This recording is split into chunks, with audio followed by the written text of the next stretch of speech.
11. Aku maunya ke hati kamu, Tas. Boleh nggak? Batinku yang tadi sempat tak bisa berkata-kata atas perkataan si Ustadz. Kita ke lapangan aja yuk. Ajakku. Si Ustadz mengangguk. Dia langsung menaiki sepedanya dan aku mulai menyusul dia. Aku tidak tahu apa yang sekarang ada di pikiran para santri itu ketika melihat aku dan Ustadz bersepedahan berdua. Mungkin mereka kaget dan juga mungkin mereka bingung atas sikap si Ustadz. Tas, apa kamu sering bersepeda seperti ini? Tanyaku. Aku ingin sekali tahu tentang Ustadz. Pokoknya aku mau tahu tentang dia sebanyak-banyaknya. Tidak, saya lagi suka berjalan kaki karena saya juga nggak pernah keluar dari pesantren. Hah, kamu nggak pernah keluar dari pesantren? Sama sekali. Tanyaku kaget. Saya pernah beberapa kali keluar tapi itu pun karena saya diajak oleh Abi atau Umi ke suatu tempat. Terakhir saya diajak oleh Umi itu sebelum saya memutuskan untuk ikut berdakwah di desa ini, ucapnya. Wah, dia manggil orang tuanya Abi dan Umi ya. Tapi ya sepertinya memang keluarga pesantren itu memanggil orang tua mereka menggunakan kedua kata itu. Seperti itu adalah hal yang wajar. Kamu sudah pergi kemana saja sebelum ke desa ini? Tanyaku lagi. Saya pernah pergi ke pasar, mall, dan juga alun-alun kota Malang. Ya berarti kamu salah kalau kamu bilang gak pernah keluar dari pesantren. Si Ustadz tersenyum lagi. Aku ingin sekali memandangnya berlama-lama tapi tentu saja aku tidak bisa. Jika dia sampai memergoki aku yang sedang memandangnya lagi, dia pastilah akan merasa terganggu. Tapi saya pergi ketika saya masih kecil. Sedangkan ketika saya sudah dewasa, saya hanya satu kali dan itu baru saja terjadi sekitar beberapa minggu yang lalu. Aku melongo. Bisa-bisanya dia betah sekali di dalam pesantren dan tidak keluar-keluar. Padahal usianya saat ini kan sama dengan aku. Aku aja suka nggak betah di rumah tapi kok dia bisa betah di dalam lingkup pesantren yang aku tahu pastilah hanya berisi sesama kaumnya saja. Kenapa aku bisa tahu hal ini? Ini karena aku pernah melihat film tentang pesantren yang ternyata di dalamnya itu pasti akan ada bagian asrama putri dan putra yang otomatis mereka dipisah. Mereka akan sangat jarang sekali terlihat berdampingan dalam suatu acara. Kok bisa sih mereka melakukan hal itu? Maksud aku, berdiam diri di suatu tempat tanpa keluar. Tas, kamu gak bosan berada di dalam pesantren terus? Tanyaku. Tidak, karena bagi saya di sanalah tempat saya berada. Di sana pula tempat saya menimba ilmu dan juga sekaligus berbagi ilmu. Luar biasa kamu, Tas. Aku sangat salut kepada orang yang masih muda tapi memiliki sikap seperti kamu itu, pujiku. Si Ustadz kembali tersenyum manis kayak gula. Aku meleleh sekarang. Aku tak mau jauh dari cowok ini. Aku mau mendapatkan dia. Aku tak mau sampai dia menjadi milik orang lain. Rasanya hati ini tidak rela sama sekali. Tas, udah sampai. Di depan kami sekarang ada lapangan luas yang penuh dengan rumput hijau. Di sana sudah banyak sekali terdapat orang-orang yang sedang bersantai ria. Banyak anak-anak juga yang berada yang sedang bermain. Apa kamu suka pergi ke sini? Tanya si Ustadz. Tidak juga, tapi jika aku sedang merasa galau, aku masih akan ke sini, Tas. Kamu lihat, kan cuacanya sangat sejuk sekali di sini. Terkadang hati aku bisa menjadi tenang kalau aku pergi ke sini. Iya, kamu benar, Sherin. Aku melihat si Ustadz sedang memandang pemandangan yang ada di hadapan kami. Tas, boleh aku tanya tentang sesuatu lagi? Tapi jangan pernah bosan dengan pertanyaanku yang mungkin terdengar aneh-aneh. Boleh, kamu boleh bertanya apa saja sama saya, jawab si Ustadz. Kemarin aku sedang berbicara dengan papaku mengenai kamu. Si Ustadz langsung terdengar terkejut. Begini, jangan salah paham dulu. Aku dan papa aku bukan bergosip tentang kamu kok. Aku hanya bertanya-tanya tentang keluarga pesantren yang banyak sekali menjodohkan anak mereka.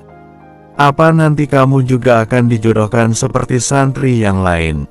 Tanyaku. Wajah si Ustadz langsung terlihat sangat berbeda setelah mendengar pertanyaan dariku. Entah ini perasaanku saja atau memang si Ustadz terlihat sangat bingung. Malahan bisa dibilang wajahnya menunjukkan ada rasa sedih tergambar jelas di sana. "Kenapa kamu tiba-tiba tanya hal ini?" tanyanya. Aku yang ditanya balik seperti itu cukup kaget sekali. Ini kan aku tidak mempersiapkan jawaban ini atas pertanyaan Ustadz sebelumnya. "Tas, kok kamu malah tanya balik sih?" "Karena saya butuh alasan untuk menjawab juga pertanyaan dari kamu."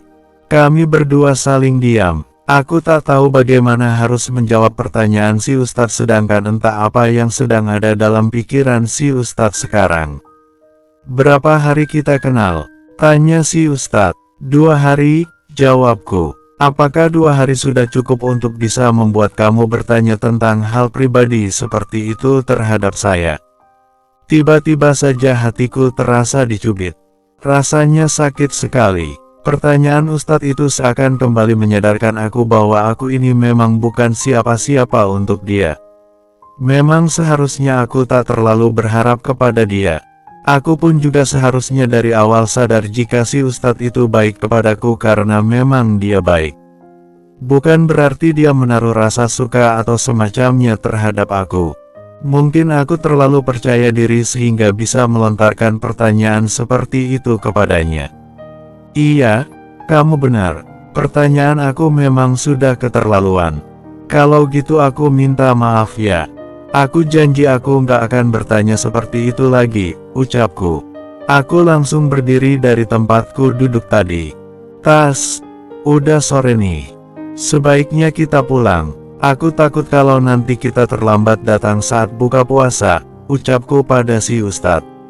Aku langsung menyambar sepedaku dan tak melihat ekspresi Ustadz sama sekali. Si Ustadz terlihat tak bergerak dari tempatnya namun aku tak peduli. Aku hanya ingin segera pulang. Aku tak ingin sampai menangis di dekat si Ustadz. "Ayo, Tas, ajakku." Dia pun langsung bangkit dan juga menaiki sepedanya. Aku sengaja mengayuh sepedaku sedikit lebih cepat agar tidak bisa disusul oleh si Ustadz. Ketika kami sampai di masjid pun aku segera buru-buru untuk mengembalikan sepeda itu. "Tas, terima kasih ya. Aku pulang dulu. Assalamualaikum," ucapku. "Waalaikumsalam, Sherin," jawab si Ustadz pelan. Dengan langkah cepat aku langsung pergi dari sana. Aku sedikit berlari-lari kecil untuk sampai ke rumah dan kemudian masuk ke dalam kamarku. Di sanalah air mataku tumpah. Aku menyesali kebodohanku karena sudah bertindak terlalu jauh. Mungkin pertanyaan tadi terdengar biasa untukku tapi pasti terdengar tidak enak untuk Ustadz. Mungkin memang sebaiknya aku menyerah saja. Melihat ekspresi Ustadz yang kelihatan sangat bingung itu, aku yakin dia pasti juga mengalami apa yang dialami oleh santri lain. Dia pasti juga sudah dijodohkan dengan seorang gadis. "Sherin, ayo cepat keluar kamar. Udah mau buka nih," ucap Mama tiba-tiba masuk ke dalam kamarku. Bersambung 12. Beberapa hari berlalu setelah kejadian itu. Aku memilih untuk menghindari si Ustadz. Saat berada di masjid pun, aku akan selalu berada agak jauh dari tempatnya. Aku juga sudah tak pernah datang ke TPA itu lagi. Dan ketika bersekolah pun, aku tak lagi melewati masjid. Aku sengaja memilih jalan lain agar tak berpapasan dengan si Ustadz secara kebetulan seperti waktu itu. Namun meskipun aku melakukan semua itu, hatiku masih juga terasa sakit karena perkataan si Ustadz saat itu. Apakah ini yang namanya patah hati? Kenapa rasanya sakit sekali? Bahkan untuk tersenyum pun aku tak bisa. "Kamu kenapa, Rin?" tanyakan Nia. Aku tak apa-apa, dustaku. "Kenapa? Jangan bohong. Untuk apa aku bohong sama kamu? Kamu juga pasti tahu kan kalau aku sudah berbohong atau tidak," ucapku. Aku tahu kan Nia bermaksud baik. Gadis itu selalu saja berusaha untuk membuatku merasa dipedulikan oleh dia. Tapi saat ini aku sedang tak ingin membicarakan hal apapun dengan dia atau dengan siapapun. Apa ini ada hubungannya sama si Ustadz ganteng itu? Tanya Kania. Nah, kan, aku benar. Sahabatku yang satu itu pasti tahu saja jika aku sedang mengalami hal yang tidak menyenangkan. Tapi sekali lagi, aku tak ingin menceritakan hal apapun dengan siapapun tentang si Ustadz. Udah, nggak perlu dipikirkan. Ayo kita ke kelas, ajakku. Kania mengekor di belakangku. Ramadan hampir berakhir, dan hubunganku dengan si Ustadz masih seperti itu aja. Aku beberapa kali mengetahui jika si Ustadz mencoba untuk berbicara denganku saat sepulang salat tarawih. Namun aku pura-pura tak peduli dan juga mengabaikan dirinya. Aku sungguh tak ingin lagi merasakan sakit seperti yang pernah kurasakan atas perkataan si Ustadz waktu itu. Namun tiba di malam takbir, malam sebelum Idul Fitri tiba, si Ustadz datang ke rumahku. Aku tetap berdiam diri di kamar karena memang saat aku mendengar si Ustadz yang berada di luar sedang berbicara dengan mamaku, dia mengatakan ingin bertemu dengan Pak RT. Berarti memang dia bertamu ke rumahku hanya untuk bersilaturahmi dengan papaku. Aku tetap tak keluar kamar sampai si Ustadz akhirnya pulang. "Rin, ada sesuatu untuk kamu," ucap papa. Aku terbangun dan terduduk di atas tempat tidurku. Aku bangkit dan membukakan pintu kamarku. "Ini ada titipan dari Khairi untuk kamu." "Dari Khairi?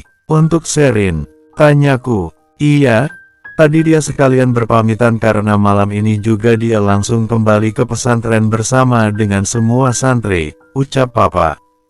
Aku agak kaget mendengarnya tapi berusaha untuk tetap tenang. Lagi pula dia kan memang tidak berasal dari sini. Dia juga memang sudah waktunya untuk kembali ke sana. "Ya udah, papa ke depan dulu." "Iya, Pak." Begitu papa pergi, aku dengan buru-buru membuka sebuah kado besar dari si Ustadz. Kado itu dibungkus menggunakan kertas berwarna hijau. Ya, aku tahu warna hijau itu adalah warna favorit dari Nabi Agung Muhammad Shallallahu Alaihi Wasallam. Aku tahu hal itu dari papaku. Saat aku membuka kado itu tak terpikirkan olehku jika si Ustadz memberikan aku sebuah baju muslim sepaket dengan hijabnya. Baju muslim itu seperti gamis tapi lebih mirip gaun panjang yang sangat besar. Besar dalam artian jika aku memakainya semua badanku akan terbungkus dengan sempurna. Dan hijab yang Ustadz berikan ini adalah hijab besar yang jika aku pakai pasti belakangnya sampai menutupi bagian belakang tubuhku. Si Ustadz menaruh sebuah surat di dalamnya. Isinya cukup membuat hatiku terenyuh. "Jika ada kata maaf yang bisa menghapus rasa sakit di hatimu karena saya pasti akan meminta maaf kepadamu. Tapi ternyata memang kata maaf saja tak akan pernah cukup untuk menghancurkan rasa sakit yang sudah saya timbulkan. Namun jika Allah mengizinkan, saya ingin kamu agar terbebas dari luka kamu karena diri saya. Sherin, nama kamu akan selalu ada dalam doa saya setiap saya berdoa. Jagalah dirimu kamu sampai suatu saat nanti kita bertemu lagi dengan cara yang berbeda." Aku membaca surat itu berulang-ulang dan masih bingung dengan barisan terakhir kalimat Ustadz. Apakah maksud dia itu tahun depan dia akan kembali ke desa kami dan memberikan dakwah lagi? Kemungkinan besar mungkin seperti itu. Oke, baiklah. Aku akan mencoba untuk lebih mengikhlaskannya agar bisa kembali menjadi diriku yang dulu.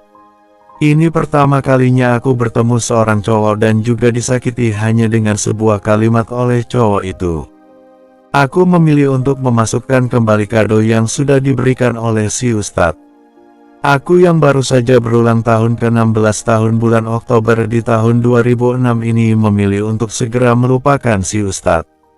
"Ma, Sherin berangkat ke sekolah dulu ya," ucapku. "Iya, Nduk. Assalamualaikum," ucapku. "Waalaikumsalam," jawab mama. Aku langsung keluar dari rumah dan berangkat ke sekolah. Papaku sudah berangkat terlebih dahulu ke rumah kakek nenekku karena ada urusan di sana. Hari ini adalah hari pertama aku bersekolah di semester 2. Waktu memambe begitu cepat berlalu sampai rasanya seperti mimpi saja. Namun anehnya sosok pemuda tampan yang memiliki suara indah dan juga lembut itu masih terpatri jelas di otakku. Padahal aku sudah berkali-kali mencoba untuk mengenyahkan si Ustadz dari pikiranku. Namun aku masih saja gagal. Sosoknya yang begitu mengagumkan itu belum mau pergi dari hatiku. "Pagi, Al," sapaku pada Kania yang sudah sampai duluan di sekolah.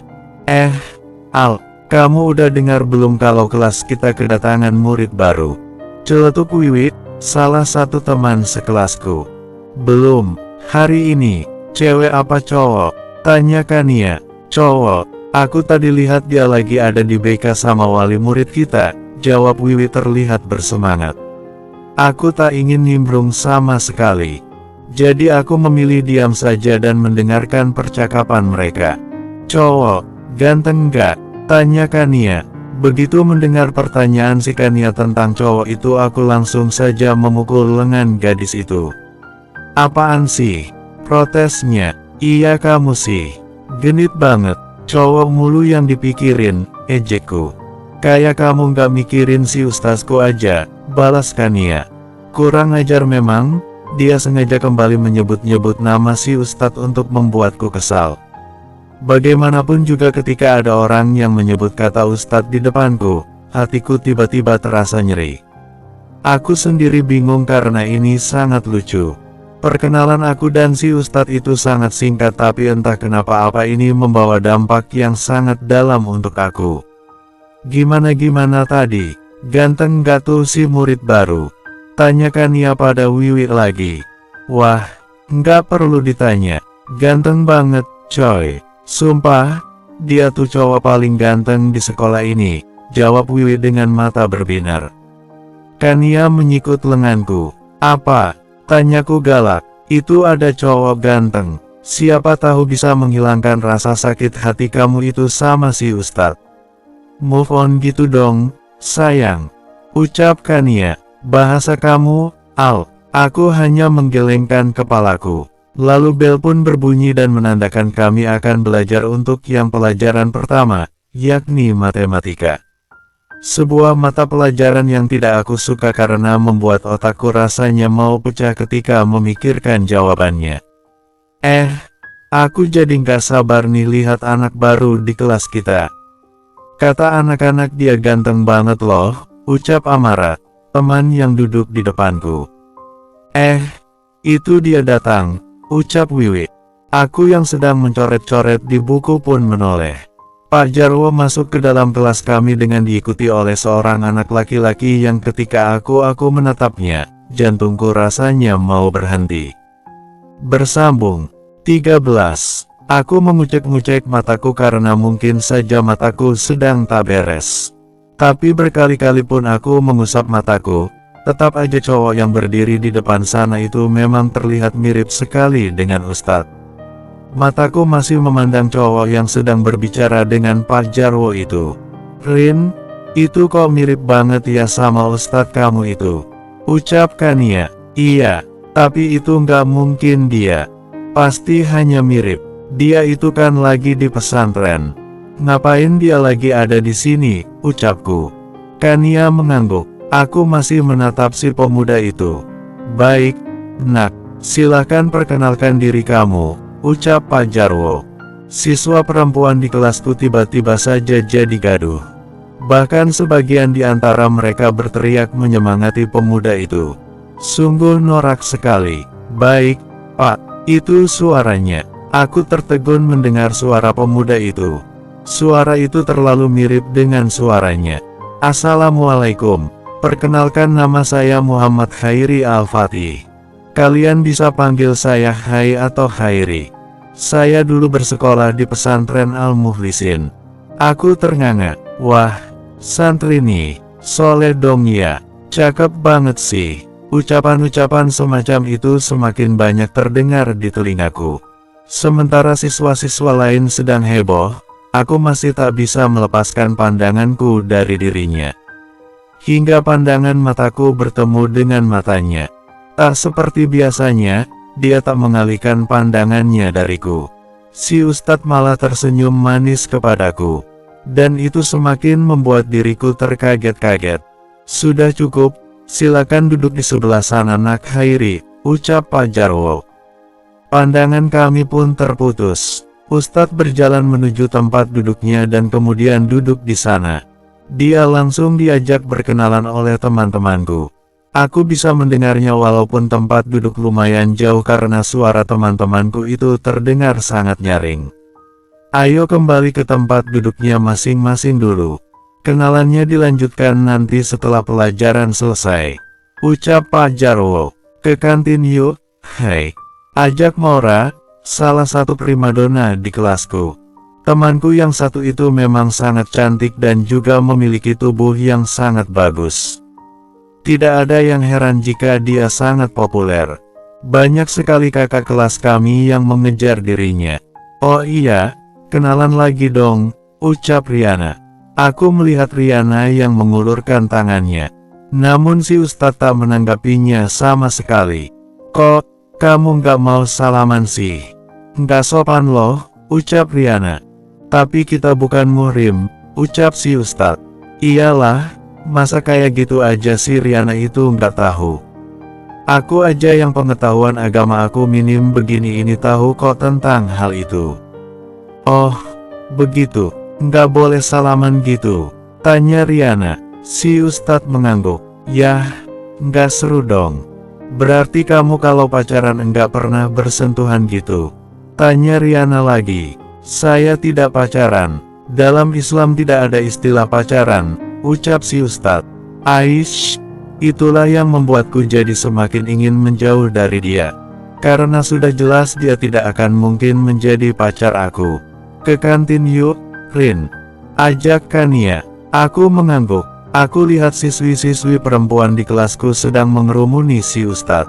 Sedang siswa laki-laki lainnya sudah keluar dari kelas. Kenapa si Ustadz itu mau aja dikerubungi oleh cewek-cewek itu? Apa memang dia itu senang ya kalau jadi pusat perhatian seperti itu? Ah, tentu saja, si Ustadz kan juga manusia. Pastinya dia juga memiliki rasa ingin tenar juga. Ya siapa yang tahu kan?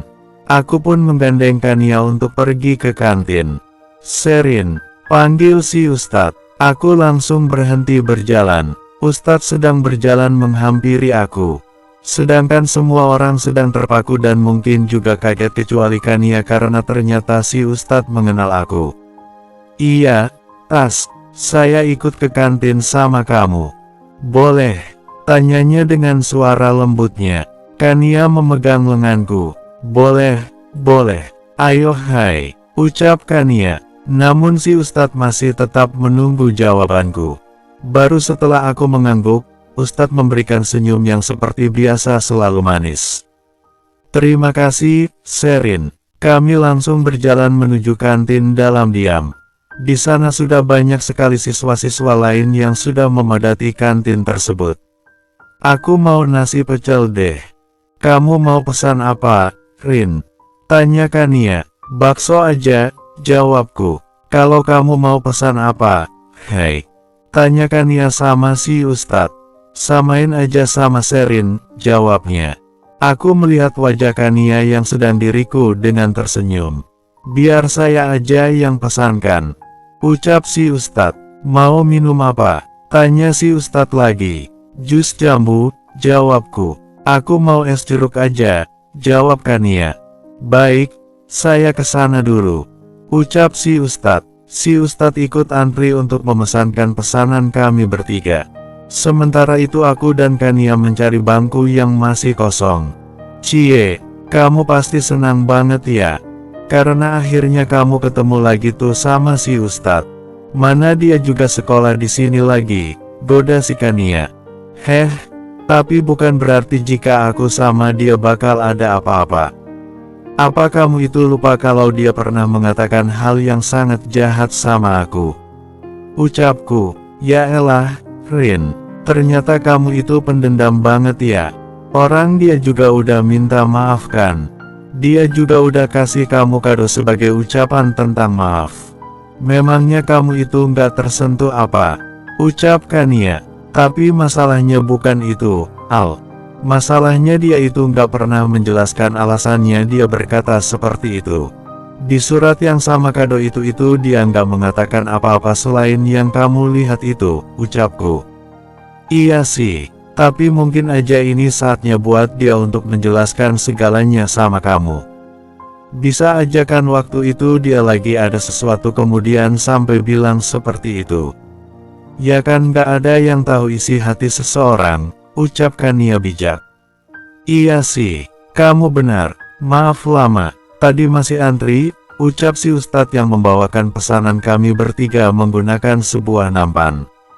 Setelah meletakkan pesanan kami bertiga di atas meja, dia balik lagi untuk mengambil minuman kami.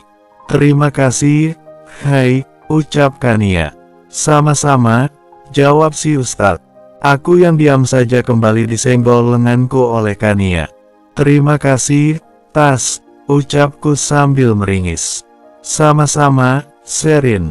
Kami langsung menyantap makanan yang sudah menggoda sekali itu untuk dimakan itu.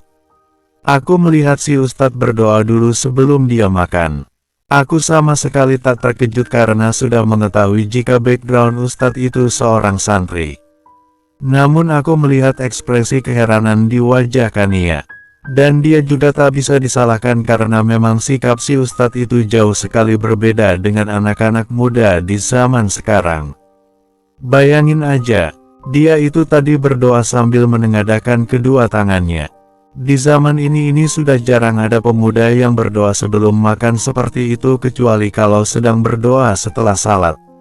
Si Ustadz makan baksonya dalam diam sementara aku dan Kania asik berceloteh. Aku merasa banyak sekali anak-anak yang sedang memperhatikan kami bertiga. Hal ini pasti karena si Ustadz yang memang terlihat sangat luar biasa tampan itu. Si Ustadz pasti akan langsung menjadi salah satu siswa populer di sekolah. Permisi, kamu siswa baru ya? Boleh kenalan nggak? Tanya siswa dengan wajah yang dibuat-buat manis. Bersambung. 14. Aku memandang kesal kepada para gadis yang sedang mengajak si Ustadz berkenalan. Aku sangat heran sekali, padahal mereka itu kan perempuan tapi kok bisa-bisanya sih mendatangi laki-laki seperti itu. Kok nggak ada malu-malunya sama sekali ya? Dan yang lebih mengesalkan lagi, si Ustadz sama sekali tidak mengusir mereka. Dia malah mengganggu ramah kepada mereka semua. Entahlah apa sih yang ada di kepala si Ustadz. Apakah dia itu senang ya jadi pusat perhatian?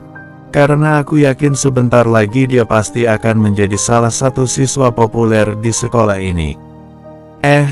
Biarin Hai makan dulu dong. Apa kalian tidak lapar? Kalian ke kantin untuk membeli makanan kan? Ya udah kalian pergi aja dulu tuh pesan makanan.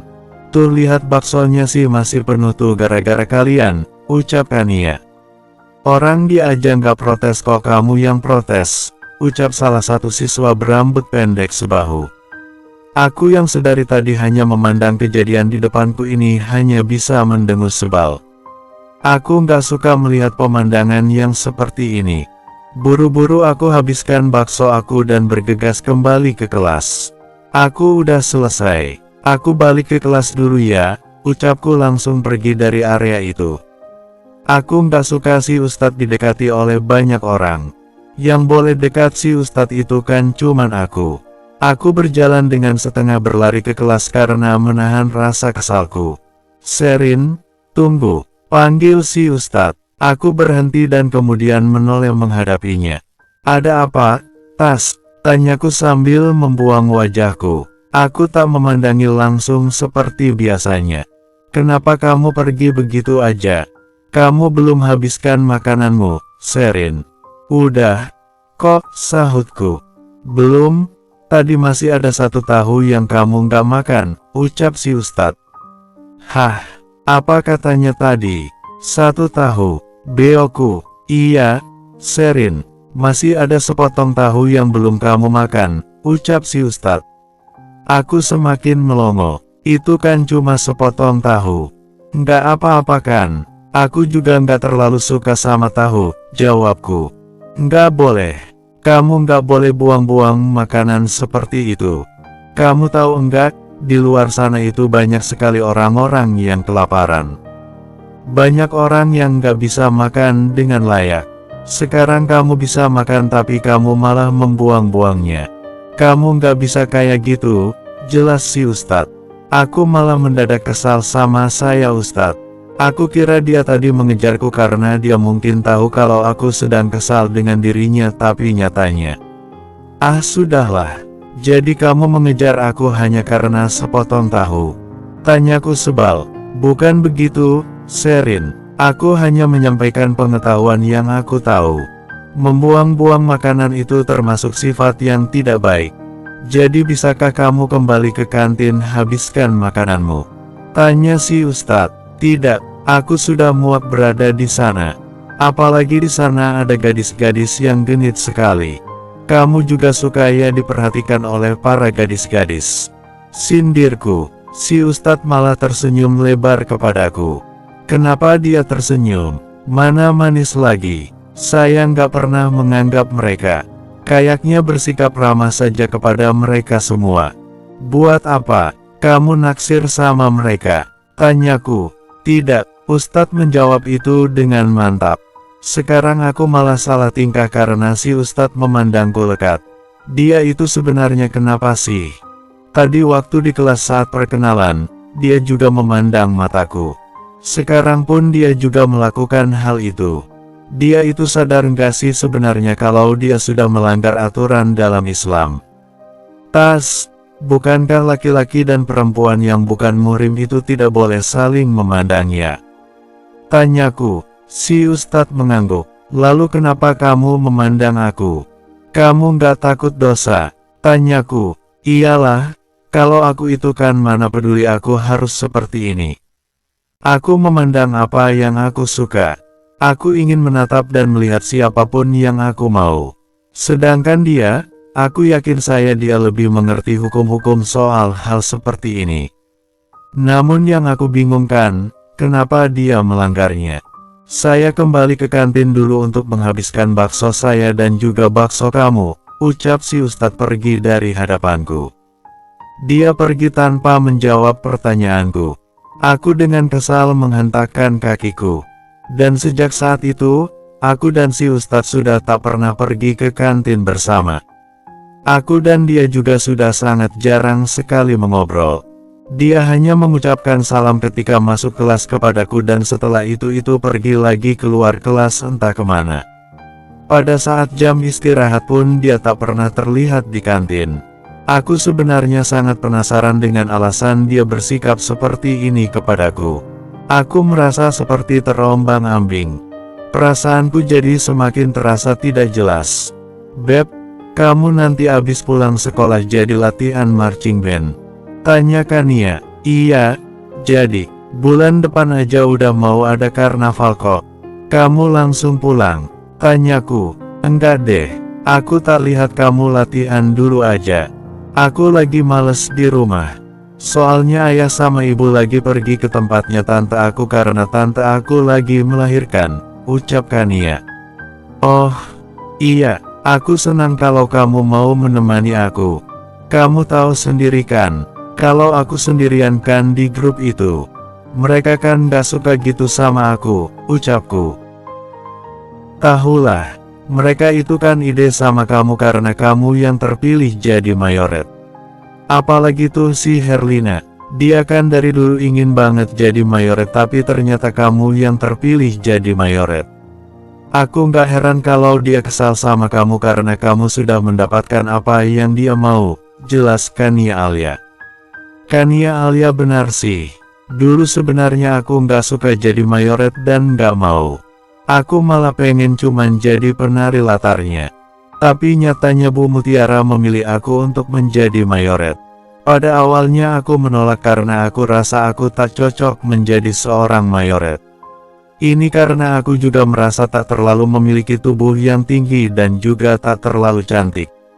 Namun Bu Mutiara semakin mendorongku dan meyakinkan aku bahwa aku ini cantik dan memiliki tubuh yang proporsional jadi cocok menjadi seorang mayoret.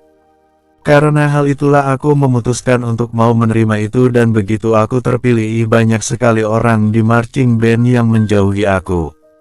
Al, aku mau ke toilet sebentar, ucapku yang kebelet pipis. Begitu sampai di depan toilet, aku segera masuk ke dalam salah satu biliknya dan menguncinya. Saat aku di dalam aku mendengar obrolan dari siswa-siswa yang entah siapa. Kamu tahu nggak hari ini Jovanka mau nembak si Hairi, ucap salah seorang gadis. Serius, di mana? Tanya siswa lainnya. Katanya sih di kelasnya Hairi. Kira-kira dia bakalan diterima nggak ya? Tanya gadis lain. Aku rasa sih pasti diterima. Secara ini loh, siapa yang berani menolak si Jovanka? Dia kan paling populer di sekolah. Bahkan kakak kelas kita banyak yang suka sama dia. Iya, kamu benar. Wah, pasti mereka akan jadi pasangan yang serasi ya. Cantik dan tampan. Aku jadi nggak sabar buat nonton nanti, ucap gadis yang pertama tadi. Darahku tiba-tiba mendidih.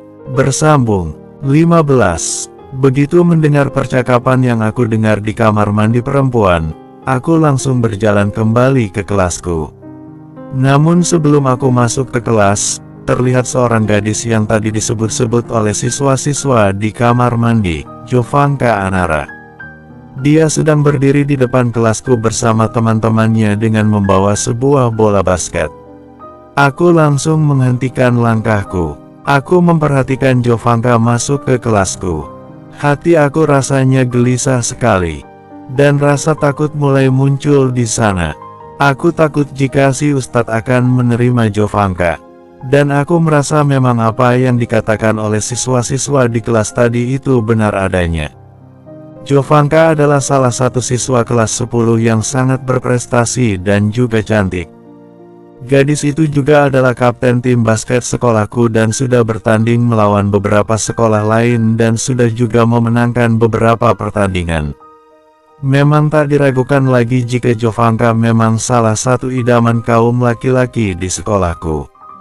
Jika aku membandingkan diriku sendiri dengan Jovanka, aku sudah tentu jauh di bawahnya. Kalau sudah begini rasanya aku tak ingin berharap lagi. Cowok mana yang akan menolak seorang Jovanka Anara? Rasanya tidak mungkin jika Ustadz menolak cewek secantik dia. Dengan lunglai aku masuk ke kelas dan saat aku masuk, aku melihat semua orang sedang terpaku menatap kecantikan Jovanka yang kini sedang berdiri di depan si Ustadz yang duduk sambil membaca buku. Terlihat di sana, Jovanka mulai mengajak si Ustadz berbicara. Dari tempatku berdiri, aku tidak bisa mendengar apa yang dikatakan oleh Jovanka. Karena itulah aku bergerak maju agar bisa mendengar percakapan itu meskipun aku akan merasa sakit nantinya. Hai, aku mau ngomong penting sama kamu. Apa bisa? Tanya Jovanka. Bisa, silakan aja, ucap si Ustadz. Dia menutup bukunya dan mendengar Jovanka tanpa memandangnya. Begini, aku sebenarnya udah suka sama kamu sejak pertama kali ketemu sama kamu di BK waktu kamu baru datang itu. Saat itu kamu memberikan tisu untuk menghapus debu di muka aku. Dan sejak saat itu aku mulai naksir sama kamu. Apalagi saat beberapa kali kamu jadi imam di masjid sekolah. Aku jadi tak bisa membendung rasa suka aku sama kamu, ucap Jovanka. Si Ustadz diam mendengarkan Jovanka tanpa menyelanya. Aku benar-benar tak tahu ternyata Ustadz pernah bertemu dengan Jovanka sebelumnya. Dan dari cerita Jovanka itu, aku semakin yakin jika memang si Ustadz tak memiliki perasaan apapun sama aku. Dia baik pada semua orang. Tidak hanya kepadaku saja. Jovanka ini sepertinya juga kegeeran seperti aku sampai dia berani mengungkapkan perasaannya sama si Ustadz. Terus, tanya si Ustadz. Terus gimana maksud kamu? Tanya Jovanka. Terus maksud dari pembicaraan kamu ini apa? Tanya Ustadz. Iya, aku mau jadi pacar kamu lah. Hai. Gimana? Kamu terima nggak? Tanya Jovanka sambil mengulas senyum di bibirnya. Namun tentu saja hal itu tidak diperhatikan oleh si Ustadz karena dia tak mau memandang siapapun. Terima, Terima, terima. Semua anak-anak di kelas meneriakkan semangat untuk Jovanka. Karena ini pertama kalinya cewek itu mau menyatakan cinta pada seorang cowok. Padahal si Ustadz baru saja bersekolah di sini sekitar 2 minggu. Namun dia sudah menarik perhatian begitu banyak sekali siswi-siswi di sekolahku. Tapi kok anehnya dia mau memandang aku sih? Tanyaku bingung dalam hatiku. Saya minta maaf. Saya nggak bisa terima kamu, ucap Ustadz. Jovanka langsung pucat. Ini nggak salah si Ustadz nolak Jovanka. Cewek secantik itu dan sempurna seperti dia ditolak. Kalau gadis idola di sekolahku aja ditolak oleh si Ustadz, bagaimana dengan aku yang semrawut ini? Cantik enggak? Pintar enggak? Mana enggak lembut? Banyak sekalian bilang kalau aku ini tak seperti cewek kebanyakan alias agak tomboy walaupun rambutku panjang. Namun cara berpakaianku sangat jauh dari kata feminim. Aku memang lebih suka mengenakan kaos panjang dan juga celana dibanding mengenakan blus atau rok dan gaun-gaun seperti itu. Aku melihat Ustadz berdiri dan berjalan meninggalkan Jovanka yang terlihat syok itu begitu saja. Sedangkan semua orang begitu terlihat terkejut atas jawaban yang diberikan oleh Ustadz. Baru saja si Ustadz berjalan beberapa langkah, Jovanka memanggilnya. Hai, panggil Jovanka. Khairi berhenti. Kenapa kamu tolak aku? Apa ada sesuatu yang kurang dari diri aku? Tanya Jovanka. Tidak, kamu sempurna sebagai seorang wanita, ucap si Ustadz. Ucapan si Ustadz membuatku tercekik. Terus kenapa kamu menolak aku? Tanya Jovanka. Kamu sungguh ingin mendengarnya? Tanya si Ustadz. Iya, jawab Jovanka mantap. Yang pertama, saya tidak mau pacaran. Yang kedua, di hati saya sudah ada nama seseorang, ucap si Ustadz tenang. Jovanka ternganga. Sedangkan aku agak shock karena ternyata si Ustadz sudah mempunyai pujaan hati. Ini berarti kemungkinan besar dugaannya memang benar. Dia memang telah dijodohkan oleh kedua orang tuanya dan sekarang mungkin dia juga sudah mencintai gadis yang dijodohkan dengannya itu. Hatiku serasa dipukul, sakit sekali rasanya. Apa aku akan patah hati? Bukan akan, tapi sepertinya yang aku sedang patah hati sekarang. Siapa? Gadis sekolah ini? Nggak mungkin. Aku gadis paling cantik di sekolah ini. Aku primadona sekolah ini. Tidak akan ada yang bisa menyaingi aku, ucap Jovanka sombong. Semua siswa di sana terperanjat. Wajah manis dan lembut serta sikap rendah hati dari Jovanka itu mencerminkan dirinya yang sebenarnya. Siswa yang berasal dari kelas 10-2 itu ternyata sangat sombong sekali. Saya rasa kamu nggak perlu tahu siapa dia. Ini urusan saya dan dia, ucap si Ustadz. Ini nggak mungkin. Aku itu yakin kok kalau kamu juga suka sama aku. Kamu lagi bercanda kan kalau kamu menolak aku?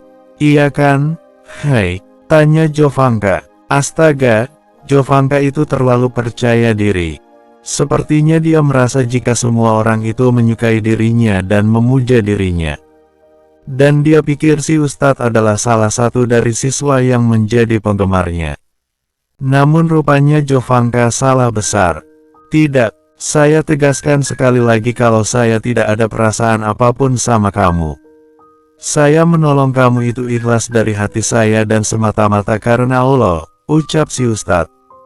Kalau kamu emang gak punya perasaan apapun sama aku, kenapa kamu menawari aku untuk salat berjamaah sama aku dan kamu jadi imamnya? Tanya Jovanka. Aduh, aku jadi teringat saat aku menjadi makmum si Ustadz waktu bulan Ramadan yang lalu itu. Karena salat berjamaah itu lebih baik daripada munfarid.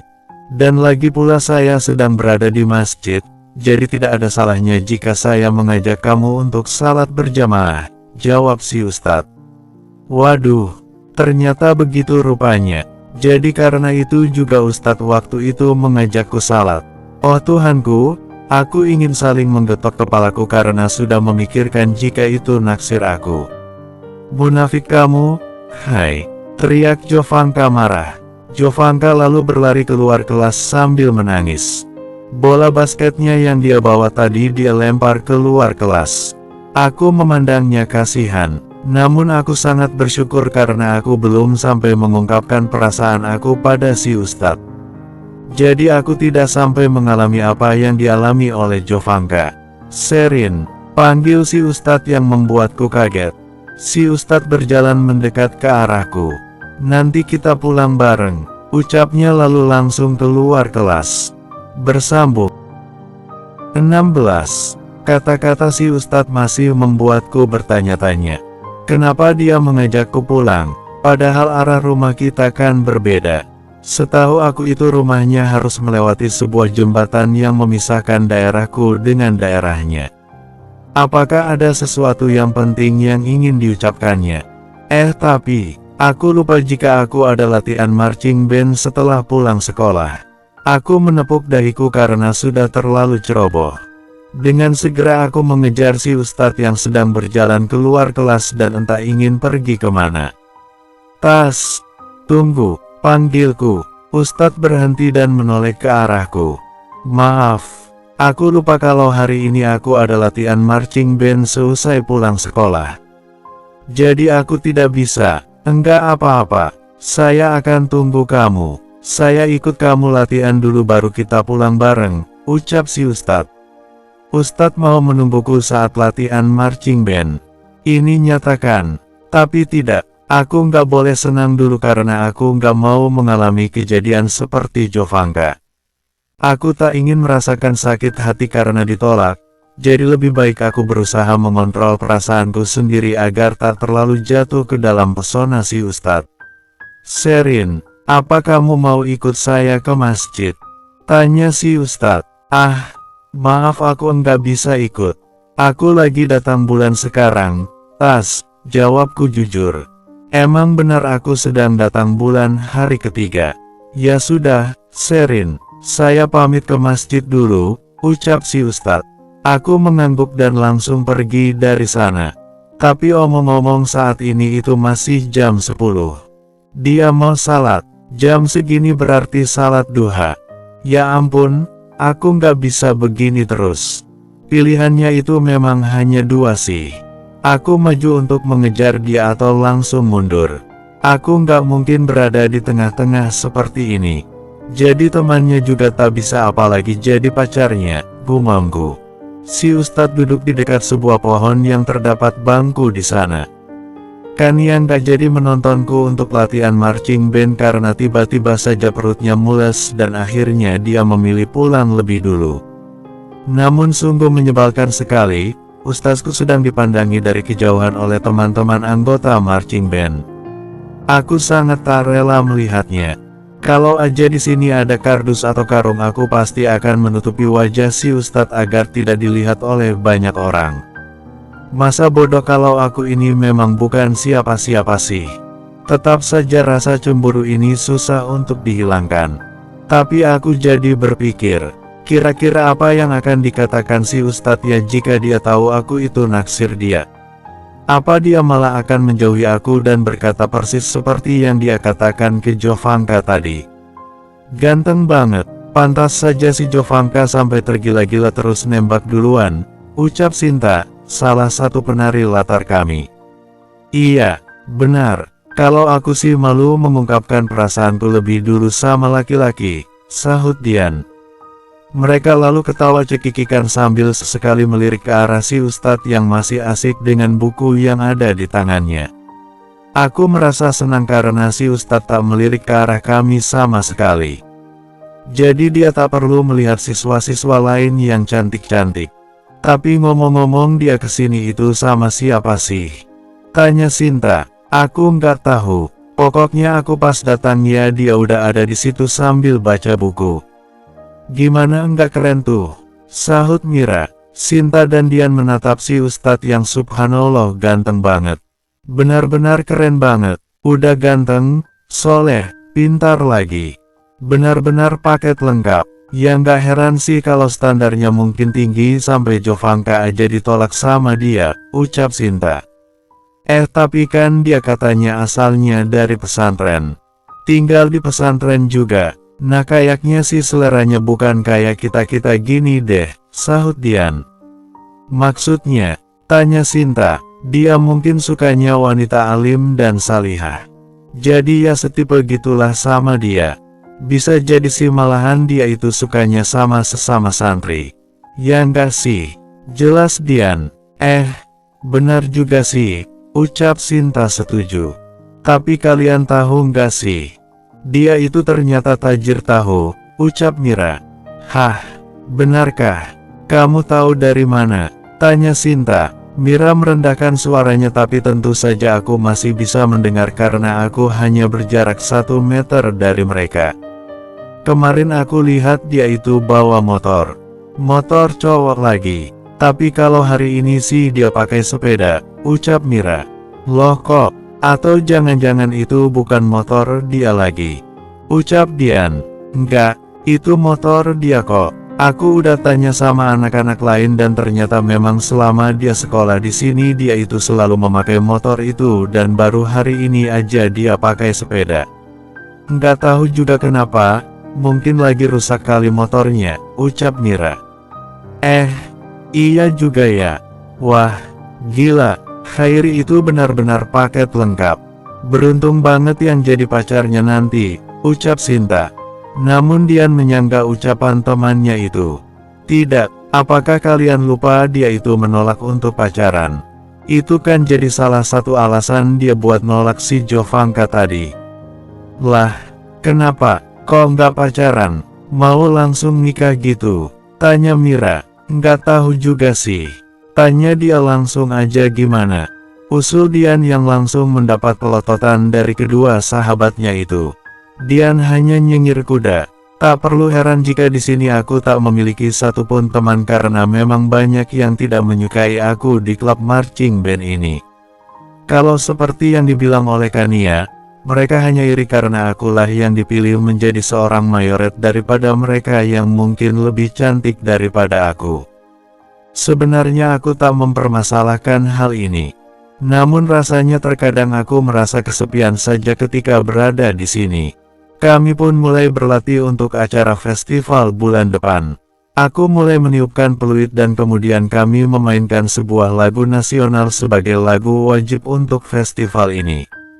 Setelah berteriak-teriak untuk mengatur barisan dari marching band yang anggotanya hampir 50 orang, suaraku hampir habis rasanya. Pelatih kami adalah salah satu pelatih yang menurutku tidak terlalu menyenangkan karena bisa dibilang terlalu pilih kasih. Seperti yang terjadi kali ini, beberapa anak yang terlihat memang dekat dengan dirinya diberikan air minum olehnya. Sedangkan aku yang dari tadi teriak-teriak malah tak diberikan apa-apa. Agak sebal juga sih. Maksud aku, okelah kalau nggak mau kasih gratis tapi kan bisa ya dikasih itu terus nanti disuruh ganti enggak masalah kok. Aku masih mengikat rambut panjangku ketika tiba-tiba aku melihat beberapa anggota marching band melihat ke arah belakangku sambil tersenyum. Mereka cekikikan gak jelas. Ada apa lagi dengan mereka itu? Aku hanya menggelengkan kepala heran dengan sikap mereka yang sangat aneh. Sherin, aku menoleh. Si Ustadz ternyata menghampiri aku. Oh pantas aja anak-anak tersenyum gak jelas seperti itu. Karena ternyata ada si Ustadz yang luar biasa tampan ini ke sini. Iya, Tas, si Ustadz menyerahkan sebotol air minum kepadaku.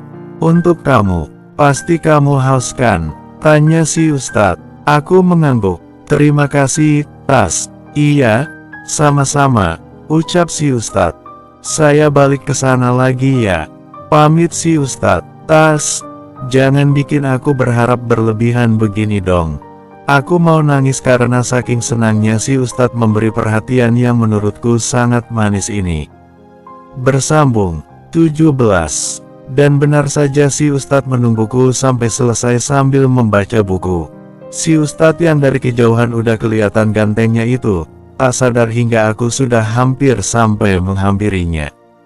Tas, panggilku. Dia menoleh. Udah selesai? Tanya si Ustadz. Udah. Tas, ayo pulang. Aku capek banget. Ajakku. Mau makan dulu nggak? Tanyanya. Makan. Makan di mana? Tanyaku yang terkejut. Si Ustadz mengajak aku makan. Kamu yang pilih tempatnya, jawabnya. Aku, beneran aku boleh pilih tempatnya? Ucapku girang. Iya, Sherin, jawab si Ustadz. Sumpah demi apa, aku senang sekali. Ini pertama kalinya aku akan ditraktir oleh si Ustadz. Kalau gitu aku mau kemana ya? Ucapku bingung. Sumpah, otak aku kenapa sih? Aku sekarang jadi enggak bisa mikir tempat makan untuk aku dan si Ustadz. Kalau kamu bingung, biar saya aja yang menentukan. Kamu bisa milih nanti kalau kita keluar lagi, ucap si Ustadz. Dia pun berjalan meninggalkan aku yang sedang melongo. Maksud si Ustadz itu berarti dia akan mengajak aku lagi untuk keluar. Iya enggak sih? Aku ingin sekali bertanya apa maksud dari ucapan si Ustadz itu. Tapi rasanya aku tak berani menanyakan apa-apa lagi setelah kata-kata si Ustadz yang menyakitkan waktu itu. Cukup sekali aku dibilang melewati batas karena sudah mempertanyakan hal yang sangat pribadi. Kami akhirnya pergi ke sebuah kedai es krim yang baru saja dibuka. Ini bagiku sangat unik karena ada yang namanya es krim goreng di sana. Es krim itu pun terlihat sangat unik karena ternyata lapisan seperti kulit lumpia di bagian luar dan baru di dalamnya ada es krim sebagai isinya. Kamu suka es krim gak, Tas? Tanyaku. Tidak, ucap si Ustadz. Aku menatapnya tak percaya. Kalau kamu gak suka es krim, kenapa kamu bawa aku ke sini? Tanyaku. Karena kamu suka es krim, jawab si Ustadz santai. Terus kenapa kalau aku suka es krim? Tanyaku. Ya berarti saya harus beliin kamu es krim, ucap si Ustadz santai. Kenapa kamu harus beliin saya es krim? Tanyaku semakin bingung. Karena kamu suka es krim, ucapnya. Ah, sudahlah. Ini akan muter-muter terus kalau dilanjutkan. Aku pun memutuskan untuk melanjutkan pertanyaanku yang mungkin saja membuat si Ustadz bingung. Sherin, kamu gak pakai jaket ya? Tanya si Ustadz. Enggak, Tas. Kenapa? Tanyaku. Kamu pakai jaket saya? Jawab si Ustadz yang mengeluarkan sebuah jaket warna hitam yang terbuat dari jeans. Ia menyerahkan jaket kepadaku dan aku pun dengan tersenyum memakainya. Terima kasih untuk semuanya, Tas, ucapku. Kami pun memilih untuk sebuah bangku yang berada di luar tempat es krim itu. Kami hanya menunggu beberapa menit dan es krim goreng itu sudah tersaji di depan kami berdua. Aku kira tadi Ustadz waktu bilang gak suka es krim terus dia juga gak akan pesan es krim. Ternyata dugaanku salah. Ustadz juga memesan es krim goreng yang sama seperti punyaku. Tas, kamu biasa apa itu? Tanyaku. Vanilla. Saya memesankan punya kamu dengan rasa strawberry, jawab si Ustadz. Aku mengangguk. Well, aku sebenarnya lebih suka rasa coklat dibanding strawberry. Namun aku tak mungkin protes padahal sudah dibelikan seperti ini. Aku bukannya tidak menyukai rasa strawberry kok. Justru aku suka banget. Tapi yaitu, rasa coklat lebih enak tentunya. Aku melihat si Ustadz yang sudah mulai memakan es krimnya. Aku juga sudah mencicipi es krimku yang memang sangat terasa enak sekali. Jadi memang kulit itu ternyata yang terbuat dari lumpia, cuman entah apa yang membuatnya berbeda, aku tidak mengerti. Perpaduan antara lumpia goreng dan juga es krim ternyata bisa menghasilkan makanan yang sangat unik. Aku benar-benar tak heran makanan ini kok bisa menjadi salah satu makanan yang sedang populer di Malang. Harga makanan itu pun juga murah sekali, hanya Rp3.000. Omong-omong uang sakuku sekolah itu sekitar Rp5.000.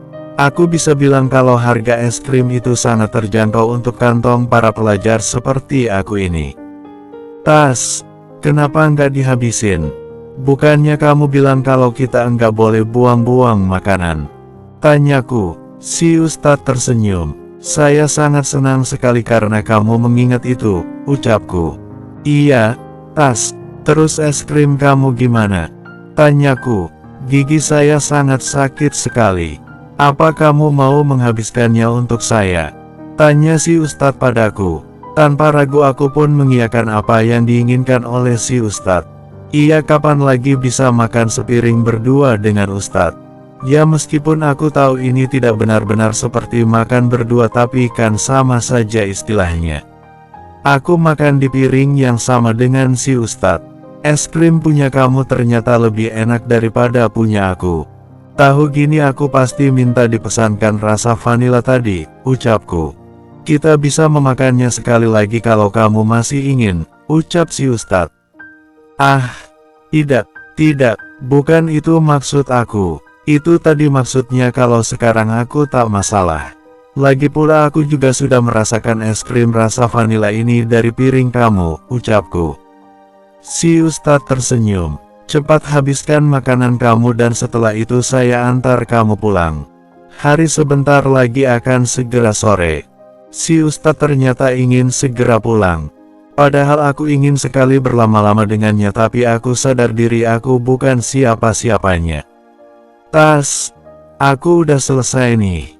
Si Ustadz langsung berdiri dan membayar makanan kami, dan setelah itu dia mengajak aku untuk segera pulang karena hari sudah hampir menjelang sore. Kenapa kamu terburu-buru sekali? Tanyaku pada si Ustadz yang sekarang sedang mempersiapkan sepedanya. Karena saya ada perjanjian dengan Abi, ucap si Ustadz. Maksud kamu, perjanjian seperti apa? Tanyaku heran. Ini tentang saya yang sudah diizinkan bersekolah di luar pesantren. Jadi sebenarnya saya tak diizinkan oleh Abi untuk bersekolah di luar pesantren. Namun karena saya gigih untuk memohon izin darinya, akhirnya Abi pun mengizinkan saya, tapi dia memiliki satu syarat yang harus saya penuhi. Syarat itu adalah saya harus kembali ke pesantren sebelum salat asar. Kalau saya terlambat saya pasti akan dihukum atau bisa jadi Abi akan meminta saya untuk keluar dari sekolah, jelas si Ustadz panjang lebar. Astaga, aku baru mengerti jika ada peraturan semacam itu yang diberikan oleh orang tua kepada anaknya. Bukankah ini termasuk peraturan yang cukup ketat sekali? Aku sangat mengerti jika banyak sekali orang tua yang selalu disiplin untuk mendidik anaknya dengan harapan anaknya itu di kemudian hari akan menjadi orang yang lebih baik. Namun yang jadi masalah adalah ketika orang tua memberikan beban yang cukup berat kepada sang anak, justru sang anak tersebut pasti akan merasa tertekan atas apa yang menjadi tuntutan dari orang tua tersebut. Tas, kenapa kamu setuju melakukan hal itu? Maksud aku, kamu kan sebenarnya sudah terbiasa dengan kehidupan di pesantren. Tapi kenapa kamu mau sekolah di sekolah umum sampai kamu mau mengikuti peraturan yang ketat dari Abi kamu itu?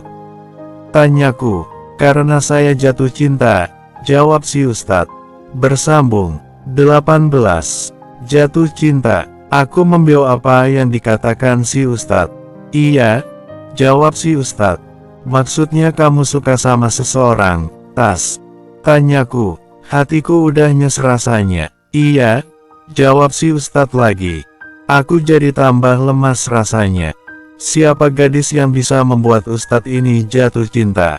Oh, begitu. Iya, Sherin. Saya pulang dulu ya. Assalamualaikum, ucap si Ustadz.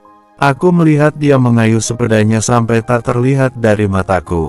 Aku ingin menangis rasanya. Aku nggak rela jika si Ustadz sama cewek lain. Rin, ngapain masih bengong di situ? Tanya papa. Lagi lihat jalanan pak, ucapku asal. Jalanan kok dilihatin? Udah sana emsuk, cepat salat asar. Itu udah azan, ucap papa. Astaga, gimana kalau si Ustadz dihukum sama abinya? Dia berarti udah telat dong kalau udah azan. Aku meringis membayangkan jika si Ustadz harus menerima hukuman dari sang ayah. Sherin, cepat masuk, ucap mama yang berdiri di depan rumah sambil membawa selang untuk menyirami tanaman. Iya, ma, aku masuk ke dalam rumahku dan segera mengganti bajuku dengan baju biasa. Apa yang aku dilakukan si Ustadz sekarang ya? Tanyaku. Semoga dia selalu baik-baik saja di sana. Si Ustadz sudah tidak masuk sekolah selama 3 hari. Aku jadi merasa bersalah. Apakah ini karena aku yang terlalu lama kemarin makan bersamanya? Jadi dia sampai telat pulang ke pesantren dan jangan-jangan dia dihukum oleh abinya. Rin, kamu dicariin tuh, ucap Kania. Hah, siapa? Tanyaku. Nggak tahu, aku dikasih tahu Sinta. Dia ada di depan kelas, jawab Kania. Aku pun berjalan keluar kelas dan mencari siapa yang ingin menemui aku. Kemudian aku melihat seorang cowok yang aku tahu adalah salah satu anggota klub musik, Rise. Iya, Mas, ada apa ya? Tanyaku. Aku memanggilnya begitu karena memang dia adalah kakak kelasku yang duduk di kelas 11. Aku mau tanya sama kamu. Kamu ada acara enggak abis pulang sekolah? Tanya Rise. Ini aneh banget. Aku dan kakak kelasku ini tidak saling mengenal terus juga nggak pernah ngobrol tapi sekarang dia tiba-tiba bertanya tentang itu. Nggak ada, Mas. Kenapa ya? Tanyaku. Mau jalan-jalan nggak sama aku? Tanya Rise. Jalan-jalan? Nggak salah nih. Batinku. Jalan-jalan gimana maksudnya, Mas? Tanyaku. Jalan-jalan ke mall gitu. Mau nggak? Tanya Rise. Mau ngapain di mall? Tanyaku. Ya banyak. Kita bisa makan atau main game. Gimana? Kamu mau nggak? Tanya Rise lagi. Oke, boleh. Tapi aku pakai sepeda ya? Tanyaku. Dahi Rise mengerut. Kok pakai sepeda sih? Aku bawa motor kok. Lah terus gimana? Sepeda aku mau ditaruh di mana? Tanyaku. Aku melihat Rise terlihat sedang kebingungan dan menggaruk kepalanya yang tidak gatal. Berarti kita nanti ke mall itu sendiri-sendiri gitu? Tanya Rise. Aku mengangguk dengan cepat. Aku nggak mau berboncengan dengan laki-laki. Kalau si Ustadz sih aku pasti langsung bilang iya. Tapi karena ini bukan dia, tentu aja aku nggak mau. Pokoknya entah itu si Ustadz mau suka atau tidak sama aku mau menunggunya. Aku masih ingin menjaga segalanya untuk si Ustadz. Aku maunya semua hal yang pertama itu aku lakukan dengan si Ustadz. Oke, kalau itu mau kamu. Aku mengangguk. Aku tunggu kamu di depan parjak Harry sebelah kanan ya nanti abis pulang sekolah, ucap Rise. Iya, Mas. Setelah itu aku masuk ke dalam kelas karena tak ingin berlama-lama dengan orang yang tidak terlalu aku kenal. Seandainya ada si Ustadz sekarang, aku tak mau pergi dengan orang itu. Gimana, Rin? Tanya Kania. Rise, Al, dia mengajak aku untuk jalan-jalan abis pulang sekolah, jawabku santai. Rise anak Watermelon. Tanya Kania. Watermelon adalah nama grup band yang dibentuk oleh Rise dan kawan-kawan. Grup musik itu terdiri dari 5 orang yang anggotanya semua berasal dari kelas 11. Iya, siapa lagi sih yang namanya Rise di sekolah ini? Tanyaku. Terus kamu jawab apa?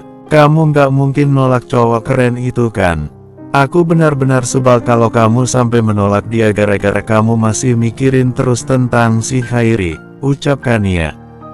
Emang kenapa kalau aku mikirin dia? Aku memang masih mikirin dia kok, ucapku. Iya buat apa sih mikirin dia, Rin? Dia itu nggak jelas banget loh. Datang seenaknya, pergi seenaknya. Dia itu kayak permainkan perasaan kamu, ucap Kania. Al, gimana kamu bisa bilang dia itu mempermainkan perasaan aku? Orang dia aja nggak tahu aku suka sama dia, tahu nggak? Aku sama dia itu nggak pernah membicarakan hubungan yang aneh-aneh, ucapku tak terima ada yang menjelek-jelekkan si Ustadz. Kamu beneran udah jatuh cinta ya sama dia? Tanya Kania. Aku mendesah bingung. Mungkin saja, aku masih belum tahu pasti sih. Pokoknya aku nggak mau jauh-jauh dari dia, ucapku. Kamu itu udah jauh dari dia dari awal. Apalagi sekarang dia itu lagi menghilang. Dia bahkan enggak ngirim surat izin sakit atau apa gitu. Dia nggak ada keterangan sama sekali nggak masuk kenapa, jelas si Kania. Udahlah, aku mau ke kantin dulu, ucapku. Aku sengaja tak ingin membicarakan hal itu lebih jauh dengan sahabatku itu. Kami pergi ke Matahari, sebuah mall yang dibangun beberapa tahun yang lalu namun sangat terkenal sekali. Mall itu bahkan banyak sekali pengunjungnya. Kamu mau makan dulu atau jalan-jalan? Tanya Rice. Jalan-jalan aja, Mas. Oke, kalau begitu, apa kamu mau beli sesuatu? Tanya Rice. Aku menggeleng. Kamu bilang aja sama aku kalau mau sesuatu. Aku pasti beliin buat kamu, ucap Rice. Ah, aku nggak mau dibeliin sama kamu, Rice. Aku maunya si Ustadz. Enggak, Mas. Aku lagi nggak ingin apa-apa.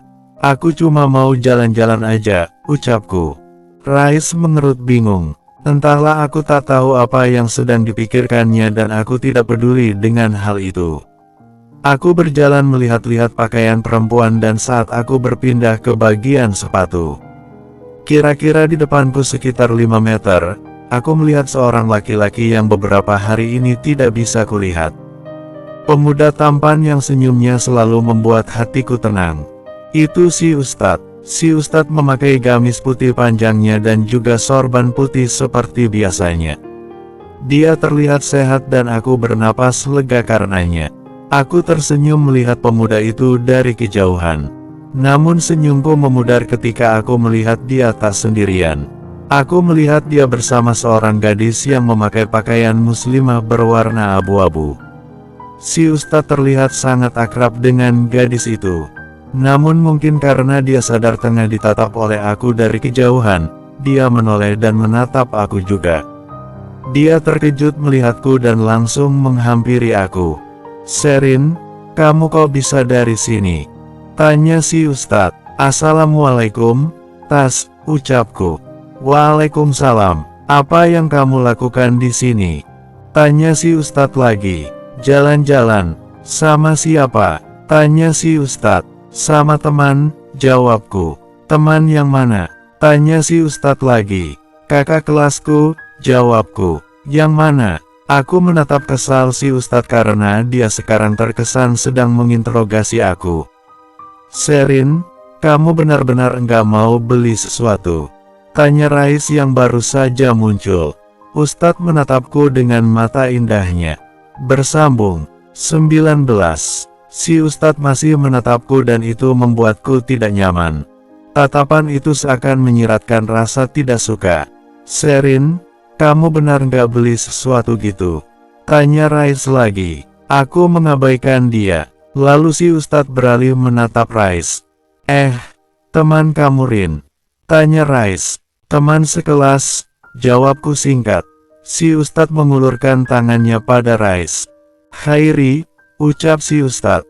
Rice, balas Rice. Baru saja mereka berkenalan, gadis yang bersama si Ustadz yang ditinggalkannya itu menghampiri kami. Gus, panggil si perempuan dengan hijab besar itu. Gus, dia memanggil si Ustadz dengan Gus. Apa jangan-jangan dia juga santri sama kayak si Ustadz? Batinku bertanya-tanya, kok kamu ninggalin aku sih? Kamu tahu kan kalau aku nggak biasa ke tempat seperti ini, ucapnya. Si Ustadz tak menanggapinya. Aku tertawa jahat dalam hati. Aku melirik cewek yang mengejar si Ustadz. Cewek itu memiliki wajah yang anggun dan juga lembut. Ini siapa? Tanya si perempuan itu. Teman sekolah saya, Sherin Gania, ucap si Ustadz. Saat si Ustadz menyebutkan nama lengkapku, aku benar-benar sangat kaget. Kok dia bisa tahu nama lengkapku sih? Lilis Putri, ucap cewek itu dan dia mengulurkan tangannya. Iya, jawabku dan aku pun menjabat tangannya.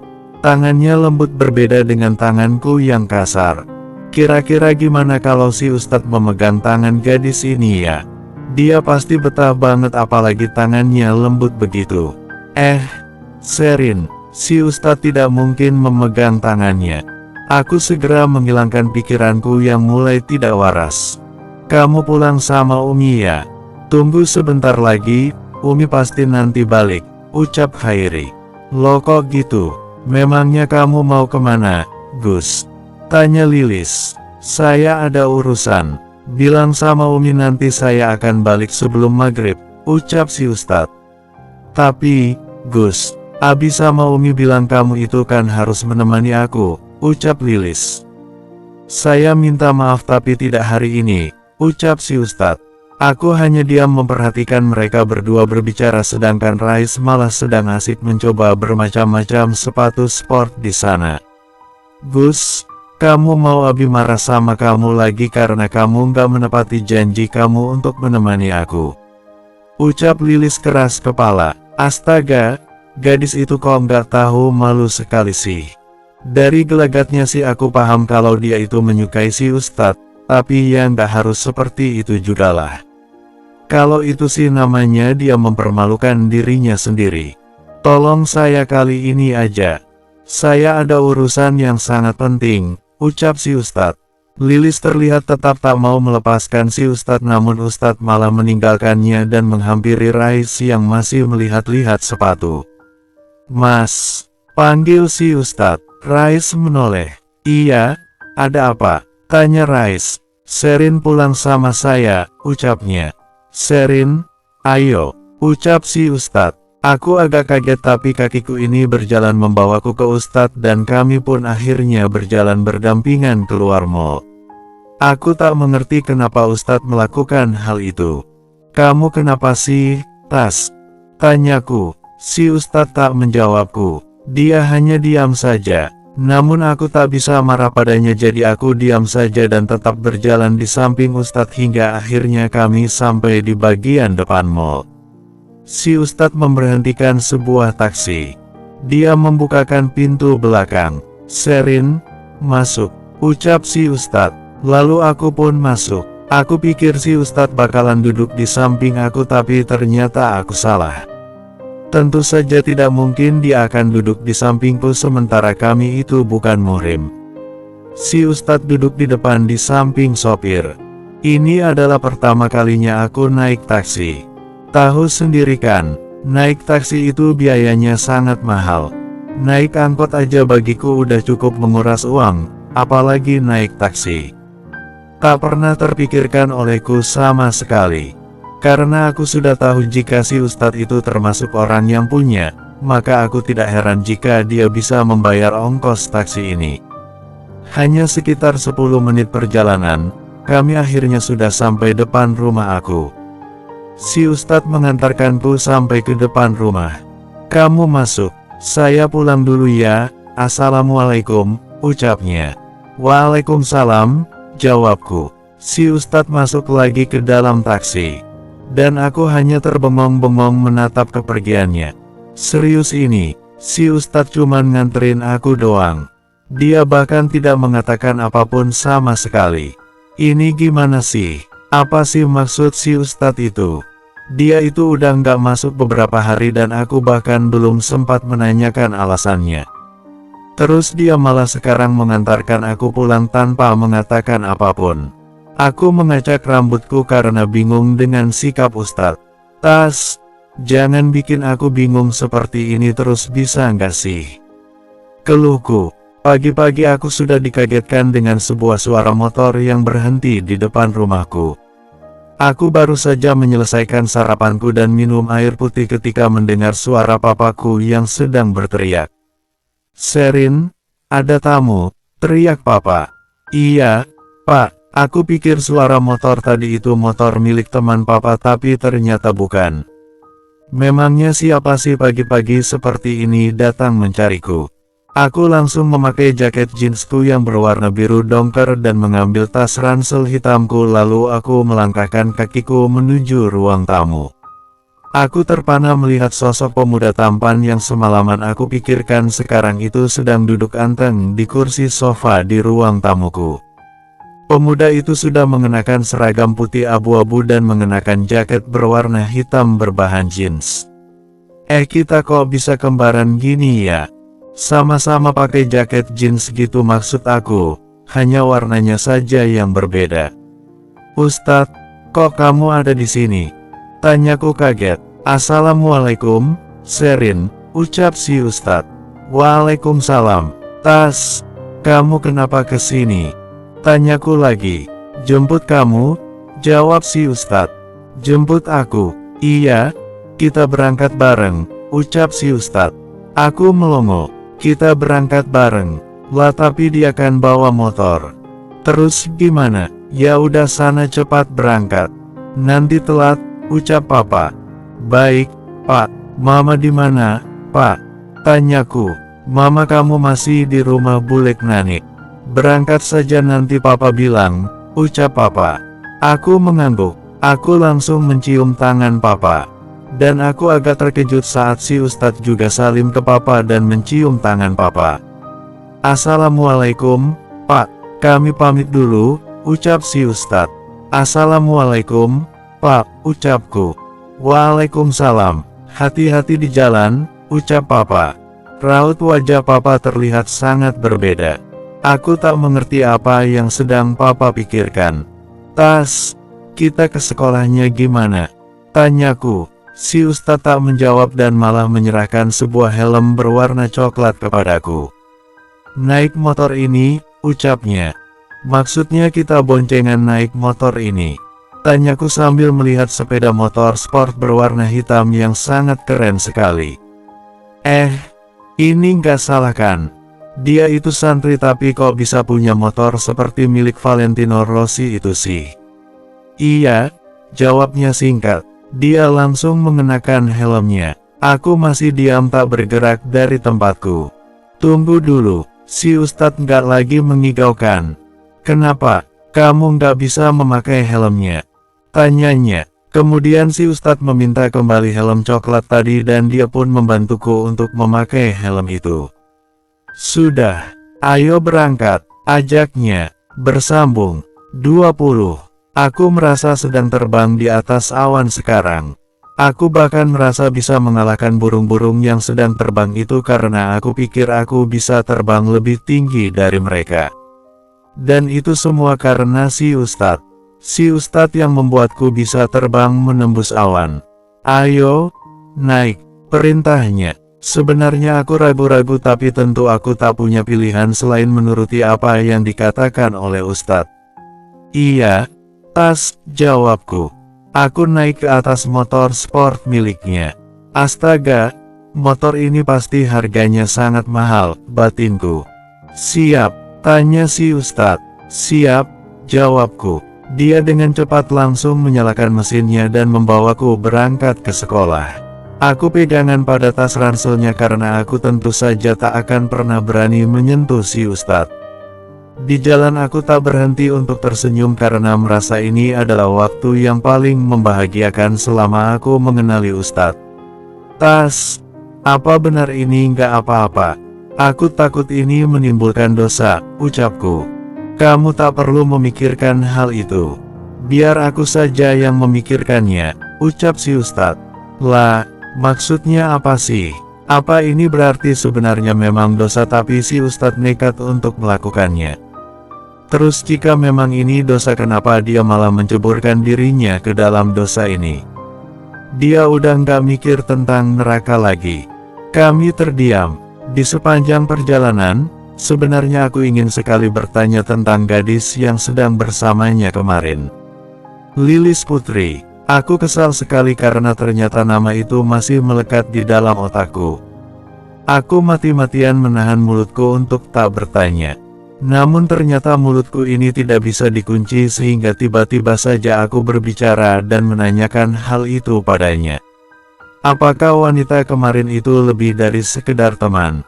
Tanyaku. Iya, dia memang lebih dari sekedar teman, jawab si Ustadz. Aku langsung menelan salivaku, dan hatiku sekarang sedang remuk seakan dicabik-cabik oleh seseorang. Orang itu pastilah si Ustadz yang sedang duduk di depan motornya ini. Oh, ucapku. Lidahku langsung keluh dan tak bisa mengeluarkan suara setelah mendengarkan jawaban si Ustadz.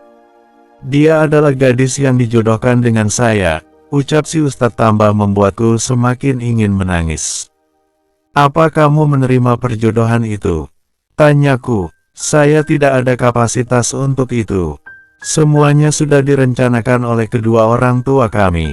Sebagai seorang anak, kami hanya menuruti keinginan orang tua kami saja, jelas si Ustadz. Air mataku sekarang sudah jatuh tanpa bisa aku tahan. Ya Tuhan, ternyata apa yang dikatakan oleh Papa itu benar adanya. Sekarang hatiku sangat sakit sekali.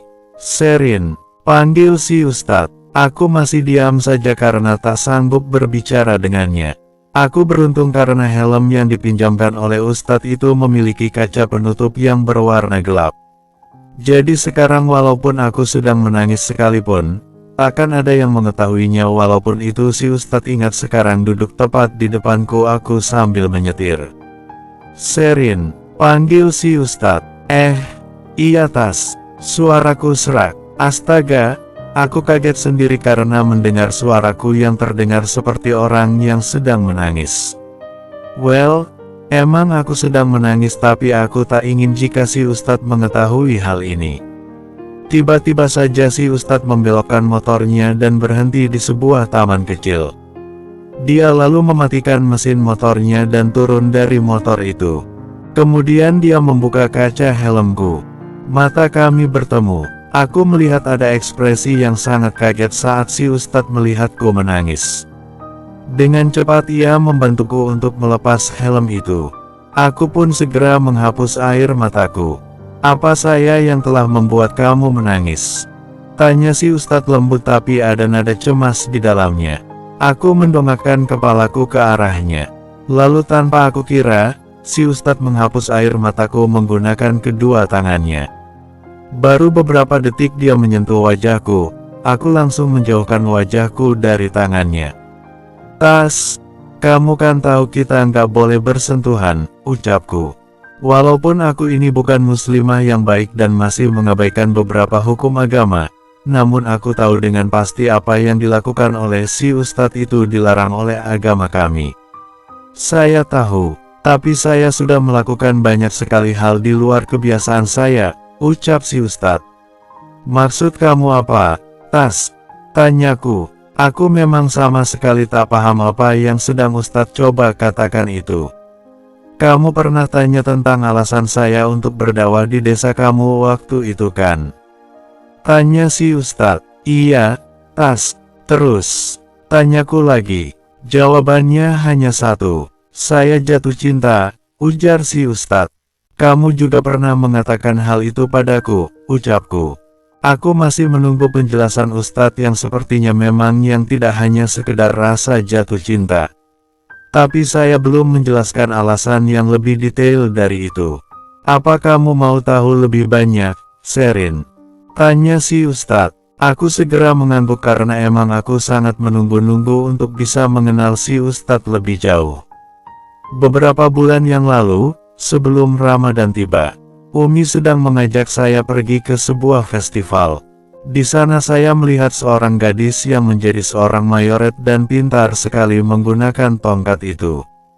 Dia itu begitu ceria dan terlihat sangat mengagumkan. Itu pertama kalinya saya menatap seorang gadis dan itu adalah dia, ucap si Ustadz.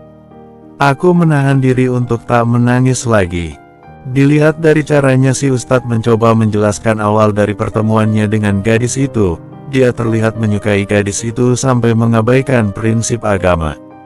Lalu, tanyaku, saya mencari tahu sekolah tempat gadis itu bersekolah. Saya berniat untuk bersekolah di tempat itu saat itu juga. Namun ternyata Abi menolak keinginan saya. Jadi saya hanya bisa memandang dia dari jauh dan satu kali mengikutinya sampai ke rumah. Saat itu saya benar-benar merasa kalau saya ini sangat menyedihkan dan sudah berbuat dosa yang terlalu banyak. Ternyata rasa suka saya lebih besar dari perasaan bersalah saya terhadap Allah. Begitu saya tahu tempat di mana gadis itu tinggal, saya mendaftarkan diri ke pengurus pesantren agar bisa dikirim untuk berdakwah ke daerah itu, ucap si Ustadz. Dia yang tadinya bercerita sambil membelakangi aku, sekarang berbalik dan menatapku. Daerah itu adalah desa kamu, ucap si Ustadz tersenyum. Aku sangat kaget. Itu berarti gadis yang dicintai si Ustadz itu adalah salah satu warga di desaku. Aku semakin merasa sangat sedih. Saya memilih desa itu karena dia, ucap si Ustadz. Dia, beoku, iya, dia, gadis yang saya cinta, ucap si Ustadz. Aku langsung menangis. Tak bisa lagi aku menahannya. Sherin, kenapa kamu menangis?